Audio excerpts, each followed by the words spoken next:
bismillaahi raxmaani raxiim assalaamu calaykum waxaa laga yaabaa markaad ciwaankan akhridid inaad tidhaahdid hooyadii ayuu maxkamad soo taagay miyaa ayaan maantana mawaalidinkaar waalan ayaad noo soo gudbinaysaa ha iga degdegin qisada ninkani waa mid xiiso badan waa ayaan jaamac nuux ayaan dhalad barnaamij kale iyo mowduuc cusub ku soo dhawaada sanadkii 2002 jeelka Kentucky ee gudaha Mareykanka waxaa lagu xidhay nin lagu magacaabo Jonathan Lee Riches maadaama uu jirsiyay baabuur watay islaan waayeel ah isagoo khamri cabsan joog ayaanay qisada xiisaha leh ee noo sheegaysay matanba waqtiga iyagii ayaad lumisay isuga wali qisada xiisaheedii ugu dambeeya ninkan waxa loo diiwaan geliyay inuu yahay ninka ugu badan ee taariikhda aadamaha kiis ku soo oogay dad iyo duunyaba hooyadii ayuu kiis ku soo oogay wuxuuna ku eedeeyay inaanay si fiican u soo barbaarin muddo markii maxkamaddu kiiskaas wadayna isaga ku guuleystay waxaana la siiyay magdhow $20,000 lacagtaas qofka laga qaadina waa hooyadii subxaanallah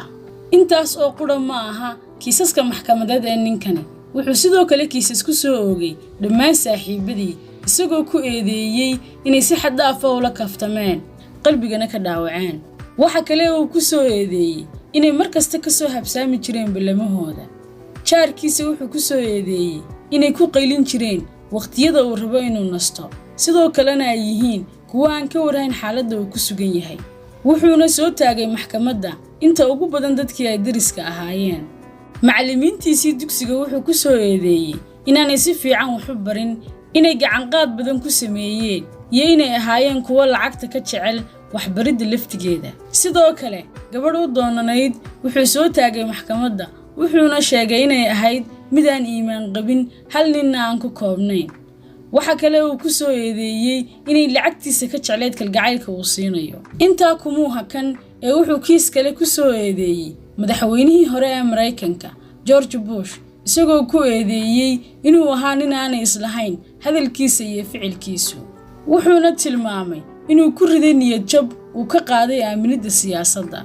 fanaanada reer Mareykan ee Britney Spears wuxuu ku soo eedeeyay in dhageysiga heesaheedu ay isaga ku kalifeen inuu habeenkii xilli dambe seexdo taasina ay saameyn xun ku yeelatay caafimaadkiisa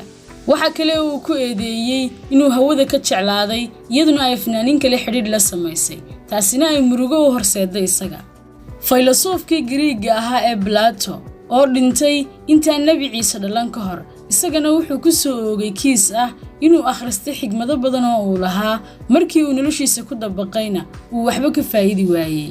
Abraham Lincoln oo ahaa mid ka mid ah madaxweynayaashii ugu saameynta badnaa ee Mareykan soo mara wuxuu ku eedeeyay inuu ahaa mid la buunbuuniyay oo taariikhdiisa laga been sheegay wuxuuna ku dooday in la burburiyo taalooyinkii loo dhisay oo dhan intaas kumuu qancin wuxuu kiis kale ku soo oogay birta dheer ee Paris ee Eiffel Tower wuxuuna ku eedeeyay inay tahay mid maalayacni ah oo Faransiisku u samaysteen inay dalxiisayaasha lacagtooda ku gurtaan liisku ma dhammaanayo wuxuu kiis ku soo oogay madaxweynaha Mareykanka sidoo kale fanaankii Michael Jackson Hollywood-ka muu dhaafin sidoo kale wadamada Carabta wuxuu ku soo eedeeyay inay yihiin kuwa dabadhilif u ah Mareykanka iyo reer galbeedka buugga dhacdooyinka adduunka lagu qoro ee Guinness World Record ayuu galay waxaana loo tixgeliyay inuu noqday ninkii ugu badnaa ee adduunka kiisas maxkamadeed ka soo oogay waxaasoo dhan ka sii yaab badan inuu iyagiina kiis ku soo oogay maadaama iyagoo aan la tashan isaga ay ku soo dareen buugga dhacdooyinka adduunka dhacdadaas kadib wuxuu noqday qof caan ah waxaana lagu casuumay mid ka mid ah telefishinada caanka ah wuxuuna sheegay inuu isweydiinayo sababta dadkoo dhan u neceb yihiin kadibna wariyihii wareysanayay ayaa ku qoslay isagiina wuxuu ku soo oogay kiis wuxuuna helay magdhow $50,000 waxaase la yaab leh waxaad moodaa maxkamaduhu inay isaga marmarka qaar u hiilinayaan Jonathan kuma wada guuleysan dhammaan kiisaskii uu dadka ku soo oogay laakiin wuxuu ka helay kuwii uu ku guuleystay lacag $850,000 waana lacag ku dhow $1 milyan. Jonathan Riches wuxuu dhashay sanadkii 1976 waa 44 jir reer Mareykan ah welina nool oo degan ismaamulka Pennsylvania haddaba gabagabada barnaamijkeennan waxaanu rajaynaynaa inaanu ninkaasi daawan muuqaalkan si aanu inoogu soo eedayn inaynu soo bandhignay xogtiisii isagoon inoo fasixin. Ugu dambeyntii maxaa kaaga baxay qisada ninkan? Aad baa u mahadsantihiin. Salaamu calaykum.